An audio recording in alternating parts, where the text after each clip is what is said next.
Hello दोस्तों, स्वागत है आपका श्री गुरु एकेडमी में। मैं मनु वर्मा आपका शुक्रिया हार्दिक अभिनंदन करता हूं।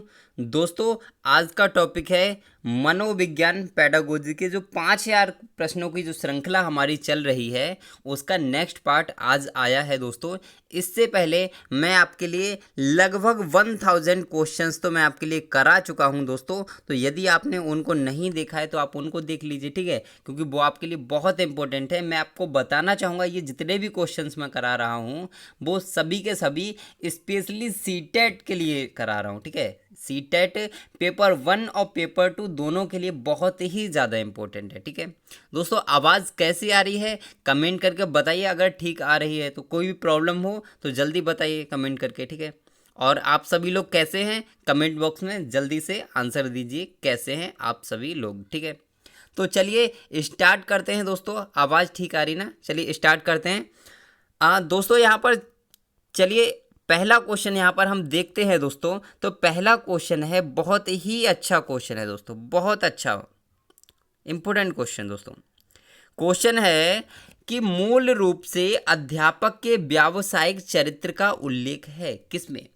विषय ज्ञान से, शिक्षण विधि से, व्यावसायिक नीति शास्त्र से, या फिर कक्षा अनुशासन से। दोस्तों, राइट आंसर जल्दी से कमेंट करिए, फास्ट क्विक एकदम से, ठीक है। तो बताइए इसका राइट आंसर क्या हो सकता है। तो दोस्तों जल्दी बताइए, आपके पास ओनली 30 सेकेंड्स हैं, ठीक है, बताइए जल्दी। तो दोस्तों इसका राइट आंसर होगा आपका option number B is right answer. मूल रूप से अध्यापक के व्यावसायिक चरित्र का जो उल्लेख करता है वो आपका शिक्षण विधि करता है। यानी कि अगर शिक्षण विधि जब शिक्षक को आती होगी कि किस टाइप से बच्चे को पढ़ाना है, कैसे पढ़ाना है, कब पढ़ाना है, तभी तो अध्यापक है। अगर उसको कुछ भी नहीं आता, शिक्षण विधि नहीं आती, तो वो अध्यापक है ही नहीं दोस्तों। यूँ समझ लीजिए। आपने कई बार देखा होगा कुछ अध्यापक ऐसे होते हैं वो सिर्फ पढ़ाने पर फोकस देते हैं, जबकि उन्हें ये नहीं पता होता कि कब क्या करना है, ठीक है। तो ऐसे अध्यापक से कोई फ़ायदा नहीं है। शिक्षण विधि का आप ध्यान रखिए। नेक्स्ट दोस्तों क्वेश्चन है हमारा, एक आदर्श अध्यापक को एकाग्रचित होना चाहिए। किस पर एकाग्रचित होना चाहिए? शिक्षण विधि पर, सिखाने वाले प्रश्न पर, छात्र और उनके व्यवहार पर, या फिर उपर्युक्त सभी पर। दोस्तों राइट आंसर जल्दी से कमेंट करिए फटाफट से, ठीक है। आपका आंसर जल्दी चाहिए दोस्तों, मुझे बहुत जल्दी कमेंट करिए फटाफट दोस्तों। तो इसका राइट आंसर क्या हो सकता है दोस्तों? राइट आंसर क्या बी हो सकता है? नहीं हो सकता है? अरे भाई बी नहीं होगा। Option number C is right answer. Option number C is right answer. कैसे समझते हैं इसके लिए? एक आदर्श अध्यापक को एकाग्रचित होना चाहिए किस पर? छात्र और उसके व्यवहार पर होना चाहिए दोस्तों। सिखाने वाले विषय पर कभी भी एनसीएफ पढ़ा होगा आपने तो वहाँ पर देखा होगा कि एक ही विषय पर फोकस करना मना किया गया है। बालक को बाहरी जीवन से जोड़ा जाना चाहिए, ये बताया गया है। शिक्षण विधि पर सिर्फ शिक्षण विधि से काम नहीं चलना है, बाहरी जीवन बहुत ज़रूरी है, मैंने अभी आपको बोला। ऊपर एक सभी तो गलत ही हो जाएगा दोस्तों जब ये नहीं है। तो right answer option number C, ठीक है। चलते हैं दोस्तों अगले क्वेश्चन पर। हमारा अगला क्वेश्चन है, बच्चों को शाब्दिक या गैर शाब्दिक दंड देने का परिणाम होता है। क्या परिणाम होता है बताना है दोस्तों। बच्चे की छवि की सुरक्षा होती है, उनके अंकों में सुधार होता है, उनके स्वयं के प्रति अवधारणा को नष्ट करना, या फिर उन्हें कार्य करने के लिए प्रेरित करना। राइट आंसर जल्दी से कमेंट करें। सभी जितने भी भाई बहन, मेरे प्रिय भाई बहन जितने भी लोग देख रहे हैं वीडियो, सभी लोग राइट आंसर अपना अपना जल्दी से कमेंट करें, ठीक है। और हाँ दोस्तों एक बात ध्यान रखिए, आपका सीटेट का एग्ज़ाम एकदम से राइट टाइमिंग पे होगा। कोई भी अपनी पढ़ाई में कमज़ोर ना करे, यानी कि अपनी पढ़ाई को कमज़ोर ना करे दोस्तों, ठीक है। अपनी तैयारी करते रहें, क्योंकि जब एग्ज़ाम सर पे आ जाएगा ना तब एकदम से पढ़ाई नहीं होती दोस्तों, तैयारी नहीं हो पाती एकदम से। इसीलिए अभी से तैयारी करते हुए चलें। नीट के एग्ज़ाम की डेट आ चुकी है, सीबीएसई का बोर्ड का एग्ज़ाम जो होना है उसकी डेट आ चुकी है। तो आपका जो सीटेट है वो भी एकदम से राइट टाइमिंग पे होना है। राइट आंसर जल्दी कमेंट करिए दोस्तों। राइट आंसर होगा option number first is right answer. बच्चों को शाब्दिक या गैर शाब्दिक दंड देने का परिणाम क्या होगा कि बच्चे की छवि की सुरक्षा सुरक्षा हो जाएगी। यानी कि कहने का तात्पर्य यह है कि बच्चे को शाब्दिक या गैर शाब्दिक, इसका मतलब क्या है, शब्दों के द्वारा दंड देना है। मतलब बच्चे से कुछ ऐसा कह दीजिए। शाब्दिक दंड क्या होता है, बोल दीजिए मुंह से, मारना नहीं, जाके थप्पड़ नहीं लगाना है, खींचकर ध्यान रखना है, थप्पड़ नहीं लगाना है। उससे कहना बेटा तू, मतलब कुछ भी ऐसा बोलना है जिससे कि उसको ऐसा लगे कि मुझे थोड़ा सा दंड मिल गया है, ठीक है। तो बस ध्यान रखेंगे, बच्चे की छवि की सुरक्षा होगी, यानी कि क्या होगा, बच्चे में सुधार होगा, ठीक है। उनके अंकों में सुधार, अंकों से कोई मतलब ही नहीं है इसका, ठीक है। उनके स्वयं के प्रति अवधारणा बिल्कुल गलत, उन्हें कार्य करने के लिए प्रेरित, अरे भाई बताइए, यह दंड देने से प्रेरित होगा, बिल्कुल गलत है। तो बच्चे की छवि की सुरक्षा होगी, right answer option number first. चलते हैं नेक्स्ट क्वेश्चन पर। दोस्तों आप ध्यान रखिए, जैसे मैं आपको करा रहा हूँ ना, सेम आपको उसी कंडीशन से करना है। कभी भी नेगेटिव पॉइंट को नहीं लगाना है, बच्चे को कभी भी कोई भी कष्ट नहीं पहुंचाना है, कोई भी नेगेटिव पॉइंट किसी भी तरह से नहीं लगाना है। आप इतना ध्यान रखिए, आपका पेडागोजी के सभी क्वेश्चन सही होंगे, ठीक है। चलते हैं नेक्स्ट क्वेश्चन पर कि अध्यापिका ने एक कमेटी के प्रधान को सभापति के स्थान पर सभा अध्यक्ष लिखा। ध्यान रखेंगे कि अध्यापिका ने एक कमेटी के प्रधान को सभापति के स्थान पर सभाध्यक्ष लिख दिया, तो वह संकेत करता है कि अध्यापिका कैसी है, भाषा पर अच्छा अधिकार रखती है, एक लिंग मुक्त भाषा का प्रयोग कर रही है, लिंग पूर्वाग्रह से ग्रस्त है, या फिर एक अधिक उपयुक्त परिभाषित शब्द का पालन कर रही है। दोस्तों राइट आंसर क्या होगा, जल्दी कमेंट करिए, जल्दी दोस्तों फटाफट। राइट आंसर क्या होगा, option number D is right answer. क्यों दोस्तों, एक अधिक उपयुक्त परिभाषित शब्द का पालन कर रही है। दोस्तों ध्यान रखिए, ठीक है, उपयुक्त शब्द ही तो है, कोई गलत शब्द थोड़ी। लिंग पूर्वाग्रह नहीं होगा। लिंग पूर्वाग्रह क्या होता है कि लड़का को लड़की, लड़की को लड़का समझता है, तो ये लिंग पूर्वाग्रह होता है, या फिर उनमें अंतर करना, ठीक है। नेक्स्ट, लिंग मुक्त भाषा, बिल्कुल गलत है भाई, ऐसा तो कुछ है ही नहीं। नेक्स्ट, भाषा पर अच्छा अधिकार, भाषा पर अधिकार से इससे क्या पता चल रहा है, मतलब एक सभापति और सभाध्यक्ष कहने से भाषा का अधिकार पता लग जाएगा, बिल्कुल गलत हो जाएगा। Option number D is right answer. चलते हैं नेक्स्ट क्वेश्चन पर। नेक्स्ट क्वेश्चन है दोस्तों, सतत एवं व्यापक मूल्यांकन। सतत एवं व्यापक मूल्यांकन किस लिए आवश्यक है दोस्तों, क्या वह, आपको राइट आंसर जल्दी से बताइए, मैं आपको ऑप्शंस पढ़वाता हूँ। शिक्षा बोर्ड की जवाबदेही कम करने के लिए, जल्दी जल्दी की जाने वाली गलतियों की तुलना में कम अंतराल पर की जाने वाली गलतियों को सुधारना, यह समझने के लिए कि अधिगम का किस प्रकार अवलोकन किया जाता है, दर्ज किया जाता है व सुधार किया जाता है, या फिर शिक्षण के साथ परीक्षण का तालमेल बैठाने के लिए। सतत मूल्यांकन क्यों आवश्यक है, जल्दी कमेंट करिए दोस्तों, कमेंट करिए जल्दी फटाफट। हाँ दोस्तों, राइट आंसर क्या होगा, option number first is right answer. यानी कि शिक्षा बोर्ड की जवाबदेही को कम करने के लिए, क्या ये हो सकता है, क्या ये राइट आंसर हो सकता है, बताइए दोस्तों फटाफट से बताइए, हो सकता है? तो आप कहो बिल्कुल गलत दोस्तों, हो ही नहीं सकता। क्या शिक्षा ओनली क्यों करते हैं, सिर्फ और सिर्फ शिक्षा बोर्ड की जवाबदेही कम करने के लिए करते हैं? ऐसा नहीं है, ऐसा नहीं है दोस्तों।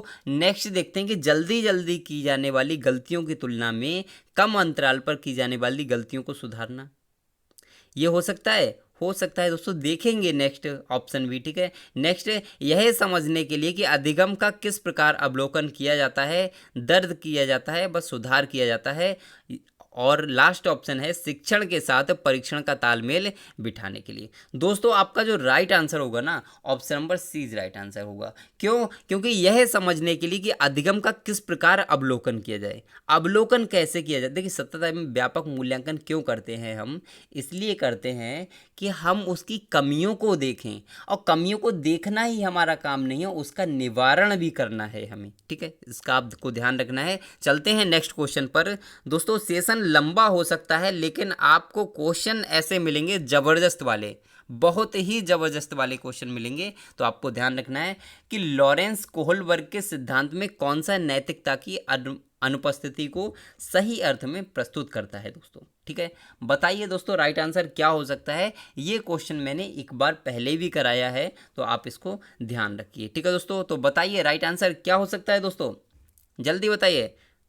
तो दोस्तों इसका राइट आंसर होगा option number B is right answer. यानी कि लॉरेंस कोहलबर्ग ने कितने स्तर बताए थे दोस्तों, तो लॉरेंस कोहलबर्ग ने 3 स्तर बताए थे। कितने स्तर? 3 स्तर बताए थे दोस्तों, और प्रत्येक स्तर को फिर 2 उप स्तरों में बांटा था, ये भी आप ध्यान रखिए। तो यहाँ पर नैतिकता की अनुपस्थिति की बात करेंगे तो यहाँ पर स्तर फर्स्ट में ही बताया था, ठीक है, स्टेज फर्स्ट में, ध्यान रखेंगे इसके लिए। नेक्स्ट क्वेश्चन है कि निम्नलिखित में से कौन सा बच्चों के समाजीकरण के प्रगतिशील मॉडल के संदर्भ में सही नहीं है।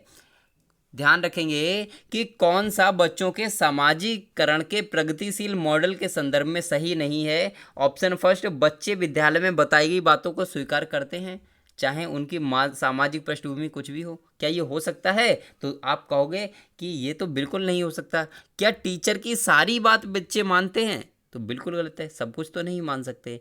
कक्षा में प्रजातंत्र के लिए स्थान होना चाहिए, बिल्कुल सही है, हो सकता है, ठीक है। एक सेकंड रुकिए दोस्तों, एक सेकंड रुकिए। हाँ दोस्तों, 1 मिनट रुकिए, इसको क्वेश्चन को हमने ठीक से नहीं पढ़ा, यहाँ पर नहीं लिखा हुआ है, यही आपका मिस्टेक करता है। हमसे भी कभी कभी मिस्टेक हो जाती है दोस्तों, तो ध्यान रखिए, जहाँ पर भी आपको नहीं दिखता है ना, तो पहले आप उसको मार्क करिए। यहाँ पर आप देख रहे थे मुझसे भी गलती हो रही थी, तो आपसे भी हो सकती है, इसीलिए जब भी आपको नहीं दिखाई दे तो आप पहले आप नहीं को मार्क कर लीजिए, जिससे कि आपका क्वेश्चन कभी गलत नहीं हो, ठीक है। तो ध्यान रखें, बच्चे विद्यालय में बताई गई बातों को स्वीकार करते हैं चाहे उनकी सामाजिक पृष्ठभूमि कुछ भी हो। क्या हो सकता है? तो हो सकता है, लेकिन देखेंगे दोस्तों, ठीक है, देखेंगे इसके लिए बाद में। नेक्स्ट, कक्षा में प्रजातंत्र के लिए स्थान होना चाहिए, क्या ये हो सकता है? तो आप कहोगे क्या ये हो सकता है? दोस्तों, इस क्वेश्चन में ही मिस्टेक है।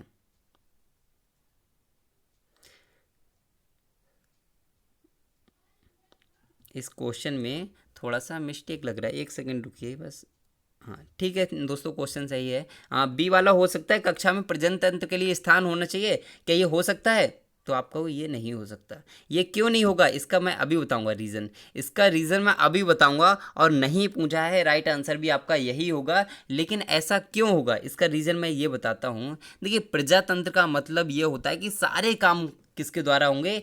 प्रजा के द्वारा होंगे, सारे काम प्रजा के द्वारा होंगे। लेकिन ऐसी भी पॉसिबिलिटी नहीं है दोस्तों। क्या कक्षा में ऐसा होता है? तो आप कहोगे नहीं होता, सारे काम शिक्षक भी नहीं करता, सारे काम विद्यार्थी भी नहीं करता, इसीलिए ये आपका राइट आंसर नहीं होगा। और दोस्तों, नहीं ही पूछा है तो आप ऑप्शन नंबर बी लगा देंगे, ठीक है दोस्तों, ध्यान रखेंगे। चलते हैं नेक्स्ट क्वेश्चन पर। क्वेश्चन है दोस्तों, अध्यापिका ने ध्यान दिया कि पुष्पा अपने आप किसी एक समस्या का समाधान नहीं कर सकती है, फिर भी वह एक वयस्क या साथी के मार्गदर्शन की उपस्थिति में ऐसा करती है। इस मार्गदर्शन को क्या कहते हैं दोस्तों?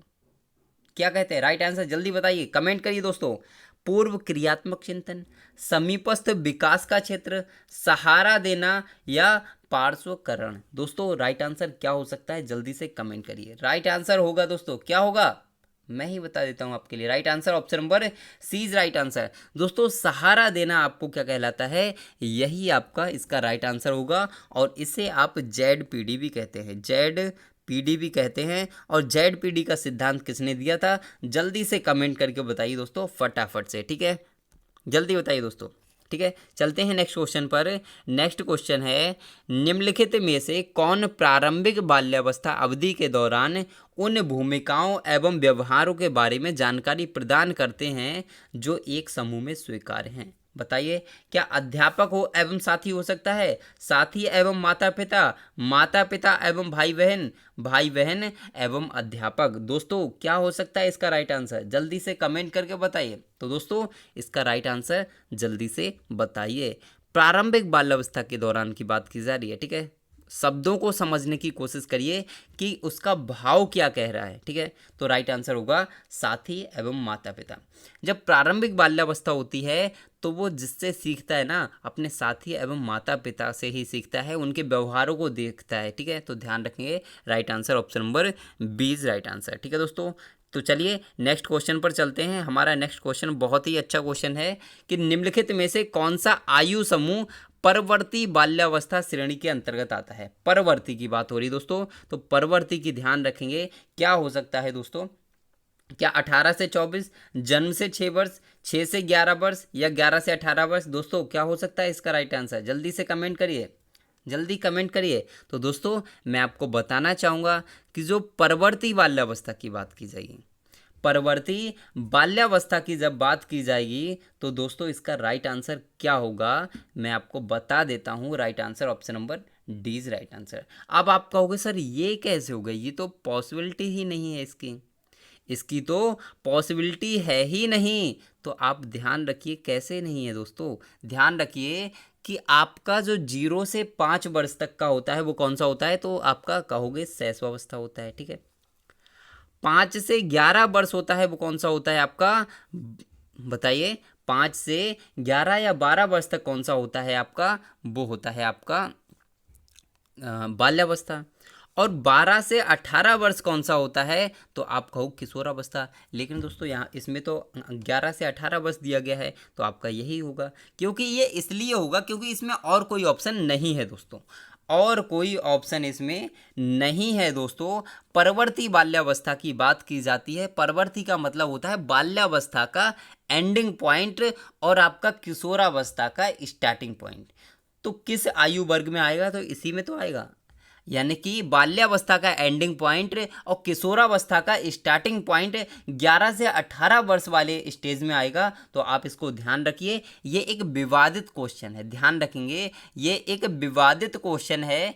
एक बार एस्टेट में ये प्रश्न आया था जिसमें विवाद भी हुआ था, ठीक है दोस्तों, ध्यान रखेंगे इसके लिए। तो दोस्तों चलते हैं नेक्स्ट क्वेश्चन पर। नेक्स्ट क्वेश्चन है, भार्गव तर्क देता है कि भाषा विकास व्यक्ति की नैसर्गिक प्रवृत्ति से प्रभावित होता है, जबकि सोनाली महसूस करती है कि यह परिवेश से प्रभावित होता है। भार्गव और सोनाली के बीच यह चर्चा किस विषय में है, बताइए दोस्तों। राइट आंसर क्या हो सकता है, तो दोस्तों इसका राइट आंसर जल्दी से कमेंट करें। क्या स्थिरता तथा अस्थिरता पर बहस, बिल्कुल गलत है। स्थिरता अस्थिरता से इसका कोई तात्पर्य नहीं है। सतत तथा असतत अधिगम हो सकता है दोस्तों, चलते हैं, क्या पता इससे भी मोस्ट सुटेबल आंसर दिख जाए। प्रकृति तथा पालन पोषण, प्रकृति की बात कहाँ की जा रही, इसमें कोई प्राकृतिक ऐसी कोई बात की गई नहीं, की गई। परिवेश की बात की गई, लेकिन ये नहीं होगा दोस्तों, ठीक है। नेक्स्ट, चुनौतीपूर्ण तथा संवेदनशील भावना नहीं होगा। सतत तथा असतत अधिगम इसका राइट आंसर हो जाएगा एकदम से, ठीक है दोस्तों, ध्यान रखेंगे, इंपॉर्टेंट क्वेश्चन है। चलते हैं नेक्स्ट क्वेश्चन पर। नेक्स्ट क्वेश्चन है कि विद्यार्थियों को स्वच्छता के लिए प्रेरित करने हेतु उन्हें स्वच्छता समिति का सदस्य बनाना प्रतिबिंबित करता है। क्या प्रतिबिंबित करता है दोस्तों, बताइए। राइट आंसर जल्दी से कमेंट करिए फटाफट। वीडियो अच्छी लग रही हो तो लाइक करिए दोस्तों। प्रेरणा का व्यवहारवादी उपागम, प्रेरणा का मानवतावादी उपागम, प्रेरणा का संज्ञानात्मक उपागम, या फिर प्रेरणा की सामाजिक सांस्कृतिक संकल्पनाएं। दोस्तों राइट आंसर क्या हो सकता है, जल्दी से कमेंट करिए, जल्दी फटाफट। दोस्तों इसका राइट आंसर क्या हो सकता है, प्रेरणा का व्यवहारवादी उपागम। तो ध्यान रखेंगे, स्वच्छता के लिए प्रेरित करना है और उसे हमने समिति का सदस्य बना दिया, तो वो क्या हुआ, प्रेरणा का व्यवहारवादी उपागम है दोस्तों, ध्यान रखेंगे, इंपॉर्टेंट क्वेश्चन है। नेक्स्ट, बुद्धि परीक्षण विश्वसनीय प्राप्तांक देते हैं, कब देते हैं दोस्तों, ये बताना है कब देते हैं। राइट आंसर जल्दी से कमेंट करिए दोस्तों फटाफट। तो परीक्षण की विश्वसनीयता बहुत उच्च हो तब देते हैं, परीक्षण की वैधता उच्च हो तब देते हैं, या फिर परीक्षण विभिन्न पदों पर आधारित हो उस टाइम देते हैं, या फिर परीक्षण में शाब्दिक पद हो उस टाइम देते हैं। तो राइट आंसर जल्दी से कमेंट करिए दोस्तों क्या हो सकता है। तो मैं आपको बताना चाहूँगा, right answer option number first is right answer. बुद्धि परीक्षण विश्वसनीय प्राप्तांक देते हैं जब परीक्षण की विश्वसनीयता बहुत उच्च होती है, तो आप इसको ध्यान रखिए, ठीक है दोस्तों। चलते हैं नेक्स्ट क्वेश्चन पर। हमारा नेक्स्ट क्वेश्चन है दोस्तों, नेक्स्ट क्वेश्चन है, विद्यार्थियों में निम्न उपलब्धि का सबसे प्रमुख कारण क्या है। निम्न बुद्धिलब्धि, निम्न अभिप्रेरणा, प्रयासों में कमी, या फिर असुरक्षा और चिंता। दोस्तों इसका राइट आंसर जल्दी से कमेंट कीजिए कि यदि विद्यार्थी में उपलब्धि का सबसे प्रमुख कारण क्या हो सकता है, कि वो उपलब्ध नहीं कर पा रहा है, मतलब किसी भी चीज़ को प्राप्त नहीं कर पा रहा है, तो उसका कारण क्या हो सकता है, तो प्रयासों में कमी।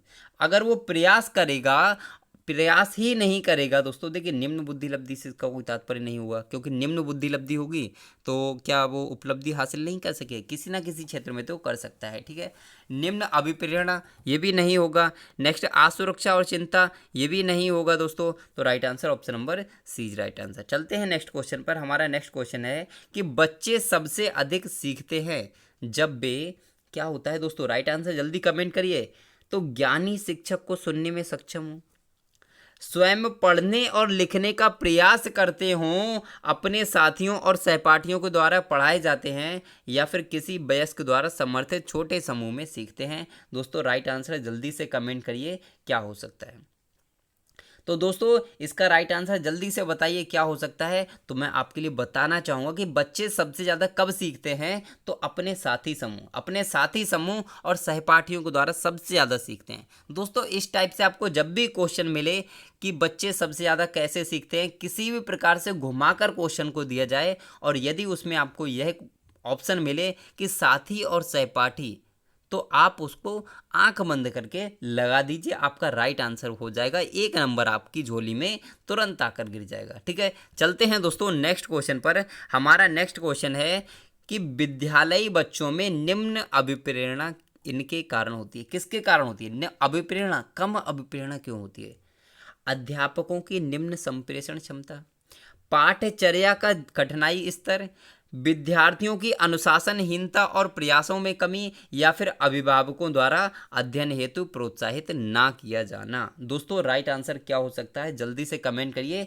तो अध्यापकों की निम्न संप्रेषण क्षमता, यानी कि अध्यापक बच्चों से कनेक्ट नहीं हो पा रहा है, उनके बीच का जो कनेक्शन है एकदम से सही सटीक नहीं बैठ पा रहा है, इसी कारण से क्या है, बच्चों में अभिप्रेरणा नहीं है पढ़ाई के प्रति, ठीक है। पाठचर्या का कठिन स्तर नहीं होगा, विद्यार्थियों की अनुशासनहीनता और प्रयासों में कमी नहीं होगी, और अभिभावकों द्वारा अध्ययन हेतु प्रोत्साहित ना किया जाना, ये नहीं होंगे दोस्तों। Right answer option number first ही होगा। चलते हैं नेक्स्ट क्वेश्चन पर। हमारा नेक्स्ट क्वेश्चन है दोस्तों, वीडियो अच्छी लग रही हो तो एक लाइक तो कर दीजिए ना, एक लाइक तो बनता है अगर वीडियो अच्छी लग रही हो तो। लग रही हो अच्छी तभी करना दोस्तों, मैं आपसे यही कहना चाहूँगा, ठीक है। नेक्स्ट, नीचे लिखी गई समस्याओं में से किसका अध्ययन व्यक्ति अध्ययन पद्धति द्वारा कर सकते हैं?